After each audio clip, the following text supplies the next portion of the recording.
বিসমিল্লাহির রহমানির রহিম। প্রিয় সাংবাদিক ভাইয়েরা, আসসালামু আলাইকুম।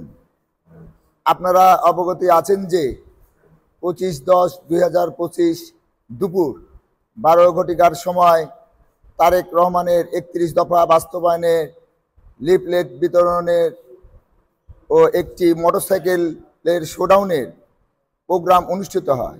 এ সময় নাটোর বড় হরিশপুর বাইপাস থেকে আমরা মোটরসাইকেল শোডাউন শুরু করি।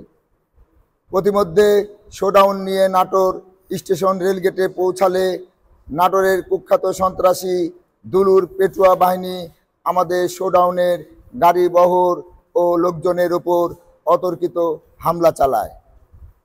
হামলার সময় দুলুর পেটুয়া বাহিনীদের হাতে ছিল দেশি আগ্নেয়াস্ত্র, যেমন চাকু, লাঠি, হাসুয়া, রড, চাপাতি সহ অনেক কিছু। এ সকল অস্ত্র ব্যবহার করে আমাদের প্রায় 3 শতাধিক মোটরসাইকেলে হামলা চালায়। এতে প্রায় অর্ধশত মোটরসাইকেল ভেঙে গুঁড়িয়ে দেয়। পাশাপাশি তাদের অস্ত্রের আঘাতে আমাদের শতাধিক নেতাকর্মী আহত হয়। হামলাকারীদের মধ্যে